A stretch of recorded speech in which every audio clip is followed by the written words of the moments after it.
ABC Grandstand's Francis Leach has been following the story, and he joins us now from Melbourne. We've just heard, Francis, that Adam Goodes is not playing this weekend. Could this be the end for Adam Goodes, do you think?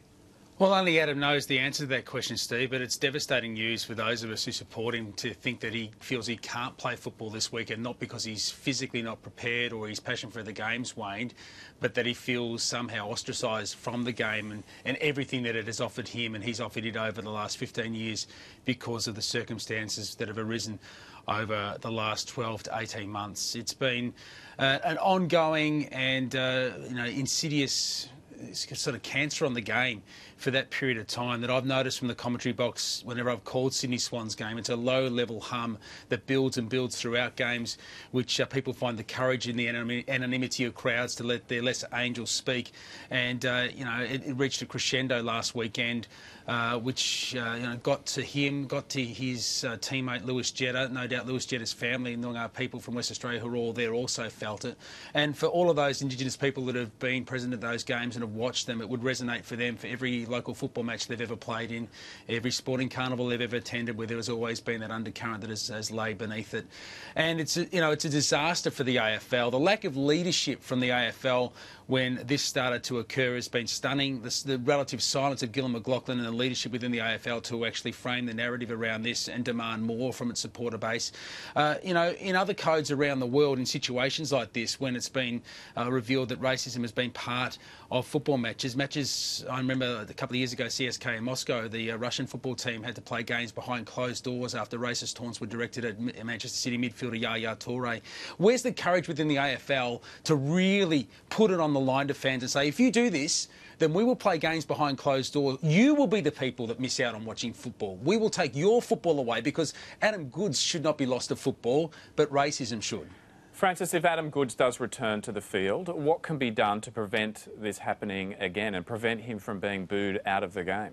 Well, I think what Kate said and what Jonathan said as well is very much true. You can't. I'm not one that advocates for legislating away people's right to express themselves, however ugly, because I don't think you can actually change behaviour by suppressing people's intent.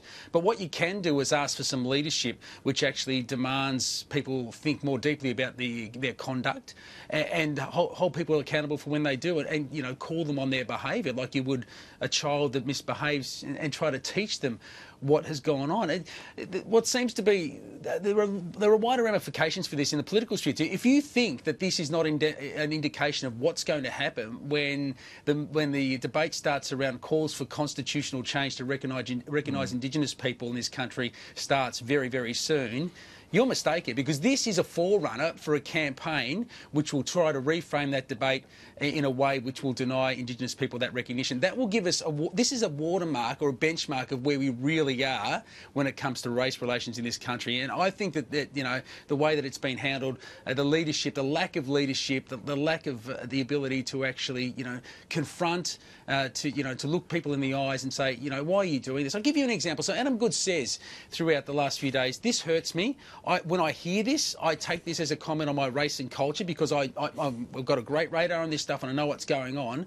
Yet people will prioritise their right to jeer and boo over an expression of empathy for a great Australian footballer who has given so much to the game. I mean, they're outraged that they might have to actually, for a moment, think about the impact and how it's hurting this man, and would rather stand on their digs and say that they've got a right to do whatever the hell they like. Where's our values in this country? Kate, if I can come to you on that point, if Adam Goodes feels this is about the colour of his skin, why would somebody then boo him unless they want to reinforce that feeling? Well, yeah, exactly. And that's what I agree. We are missing an opportunity to have the conversation about race. And people who conflate that and say, oh, no, this is just joshing, this is just within the game, so therefore we shouldn't discuss the issue, are missing the point. They're missing the opportunity to say, let's have a discussion about race in Australia. Because you're absolutely right. As we move towards looking at the Constitution and looking at the position of Aborigines constitutionally, this is only going to rear its head again and again. Anthony, do you see this as something bigger that we need to address, and it relates to that debate about the Constitution and how we want to put that referenda up? I'm not sure it has a lot to say about that movement. I think there are lots of good reasons to support recognition in that way.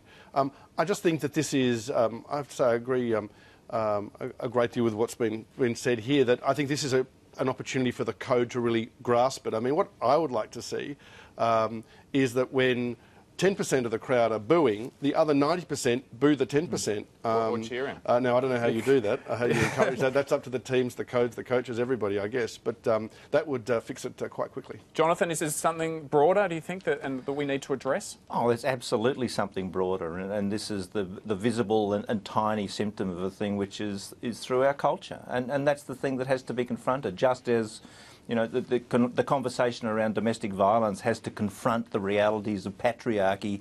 The conversation around Adam Goodes has to confront the realities of endemic racism. It's not everyone, it's some people.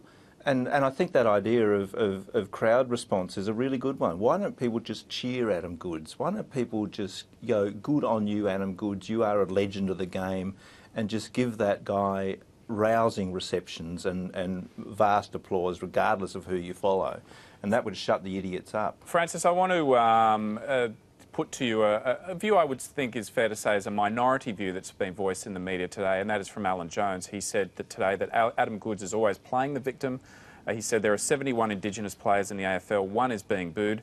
Does Adam Goodes ever look in the mirror and ask himself why? People remember 2013 and they don't like it. Now, he's referring there to the moment when Adam Goodes pointed out a 13-year-old fan in the crowd who called him an ape. But now, what's your reaction to Alan Jones's comments there? Well, I think Alan Jones should spend more time in the mirror asking why, because he's got plenty of whys to ask about.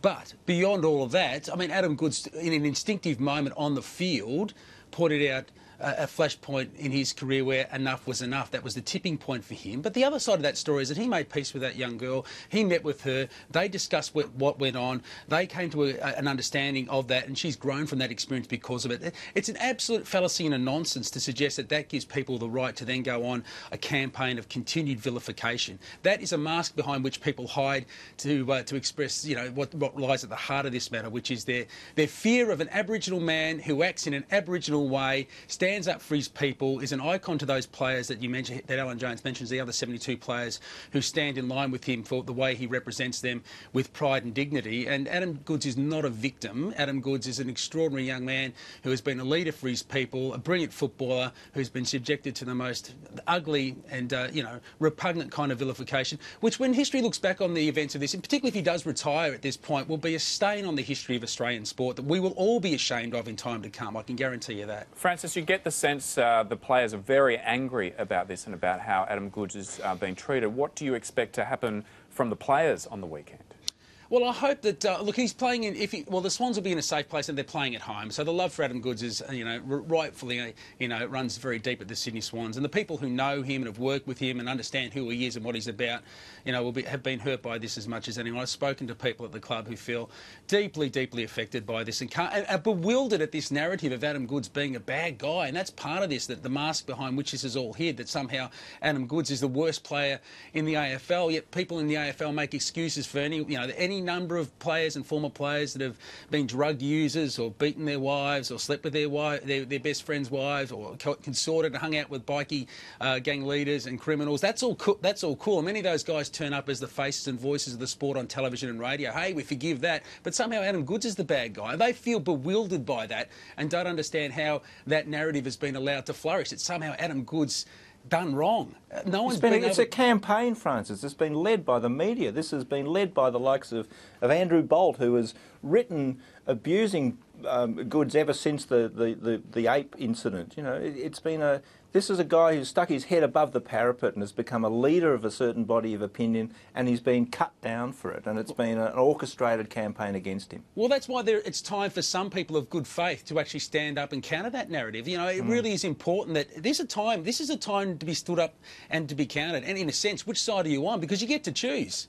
You get to choose to boo next time you go to the footy. Are you going to do it? And if you do you understand what you're doing? I mean, I put that to all football fans and all people who need to think more deeply about this issue. But, this is, Adam Goodes is probably going to retire at the end of this year, and the nightmare scenario is for him to be travelling in the back of a car around the MCG in front of 90,000 people as a way of saying goodbye and for him to be booed. And this is what the AFL's nightmare scenario is. They need to resolve this before that, but more for the dignity of Adam Goodes and everything he's done for the game. People just need to take a deep breath and understand the implications of what they're doing and what it will mean to the history of the game. And the question, did you boo Adam Goodes when their kids were up? Because a lot of this is grown men and women who are indulging in the anonymity of crowds to let the lesser angels in their soul speak for them. And I just think it's incredibly sad and depressing.